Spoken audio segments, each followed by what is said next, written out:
Differences in our communities, a visual analysis of the North versus South Side, a photo voice project made by Jessica Lopez, Lucia Grijalva, and Soleil Munoz. Tucson has gone through major changes in the past decades, one of those being its huge unnatural growth in population. With this growth has come an imbalance of resource distribution, causing the north side of Tucson to have nicer recreational spaces, businesses, and housing, along with a high number of white residents. The south side not only has less wealth and resources, but a higher percentage of Hispanic residents. Our Photo Voice project aims to highlight the disparities between these two areas, bring awareness, and hopefully find solutions to help this growing gap within Tucson. We are curious to see if the visual differences are noticeable and how it affects Southside residents. Let's get into it. Neighborhoods. Many of the Northside homes are beautifully made, with intricate layout, exterior details, and lots of space. They have paved driveways, floor-to-ceiling glass windows, and any amenity you could think of. Neighborhoods have little concern over safety with security guards and gated communities. Beware of dog and smile you're on camera signs are few and far between. Many of these homes have multiple bathrooms and bedrooms with spacious yards that are beautifully landscaped. The recreational spaces are also maintained well. There are smooth roads and sidewalks, lovely sitting areas with perfectly green grass.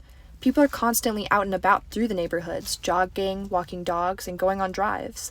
The homes and recreational areas around them are made with convenience and aesthetics in mind, which encourages people to use these spaces and enjoy them. We also noted many workers not only doing construction on the north side, but cleaning, performing upkeep of the neighborhoods by collecting leaves, picking up trash, and trimming bushes. The south side houses are a drastic change from the sweeping mountainside properties of the north. While people decorate their properties and put as much care into renovating as possible, there's still a clear and distinct divide between the two.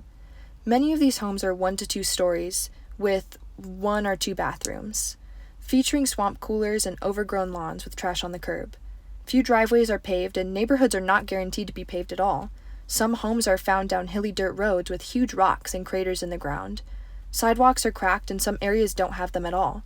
We noticed that there's a huge lack of people in these Southside neighborhoods walking around, showing that the lack of care makes it less enjoyable to look at, less safe to be in, and more inaccessible to residents overall.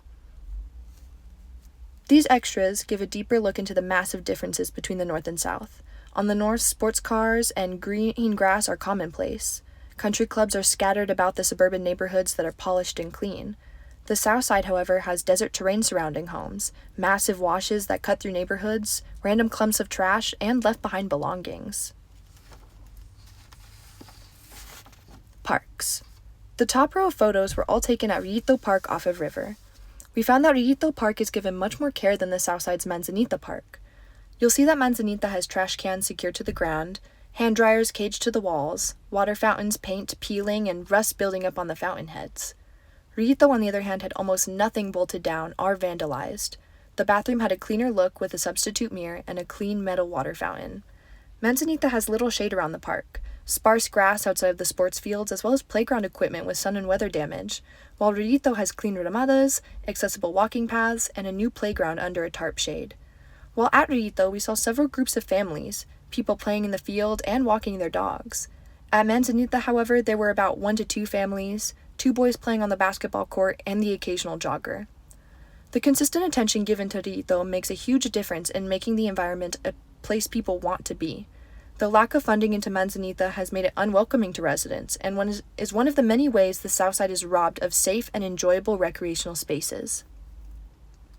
Stores, restaurants, and shopping centers. For this photo voice, we went to many public shops and plazas on the north and south sides, and saw a strong difference not only in the visuals and aesthetics of the stores, but the experience that is provided by that. Walking into a plaza like La Encantada, the stores are all name brands such as Lululemon, Tiffany & Co., and Coach. There aren't any fast food chains, but cafes, dessert shops, and sit-down restaurants are all available. You'll see the plazas decorated beautifully with brick archways lined with blooming plants and strings of fairy lights. There are beautiful murals throughout the shopping center, lounge areas near fire pits, and shade under the several batches of fruit trees. Displays are carefully curated, like the dining display at the entrance of Willie and Sonoma. Inside the AJ's Fine Food, local products, organic produce, and grade A beef are sold. Fruit is put in straight, neat rows, and shelves have built-in lights to catch shoppers' attention.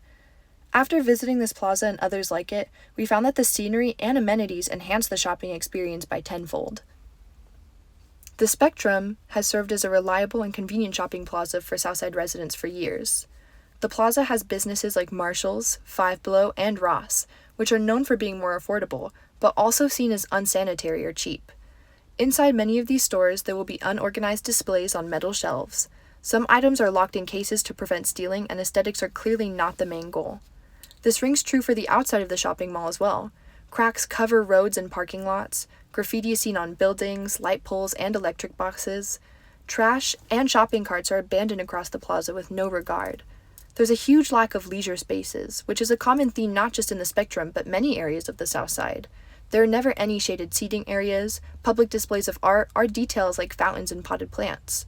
The goal isn't to enjoy the space, but to buy what's needed and leave. While there are restaurants in the Spectrum, they are often franchises like Olive Garden and Oregano's, mixed in with other fast food choices. One grocery store in the plaza, Food City, is a Hispanic grocery store, nothing like AJ's, with cheaper alternative brands along with staple Mexican ingredients. The displays are organized not with the goal of being pretty, but to be functional, which sums up much of the South Side compared to the North. Functional, but not beautiful. Schools. We spoke with a janitor at a high school in the South Side who cleans the schools daily. She shared that every day she notices the restrooms are left in a mess, with students showing little regard for them. They intentionally stuff the toilets with toilet paper, vapes, and other items, and they regularly write on the walls and mirrors. She noticed the stairs are quite dirty, and spider webs hang in the corners of the walls. We interviewed a former student from Catalina Foothills, and she mentioned that the school is always clean. She didn't notice any issues with students causing disturbances in the restrooms, as the school is regularly cleaned through the day.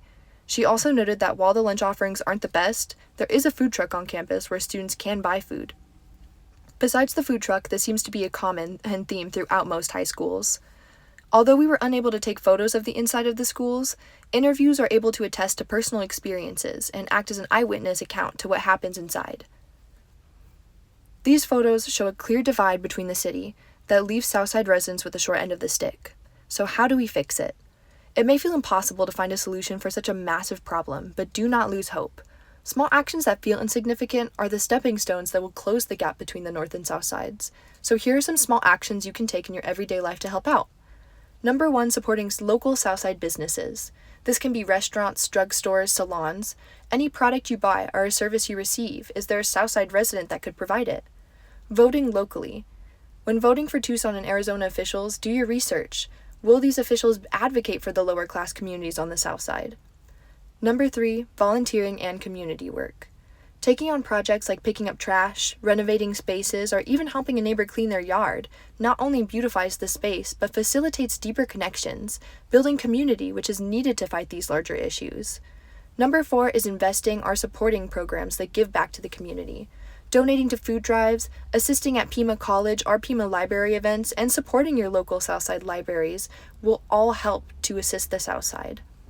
And remember, some changes have already been made, such as the Tucson Minimum Wage Act that has raised the city's wage to $15, or the renovations currently underway at the Richard Elias Library to expand and ultimately assist even further within the Southside community. Changes like these are already being made, and you can be a part of it if you choose to be. Thank you so much for listening. We hope our project inspires you to be more active within your community.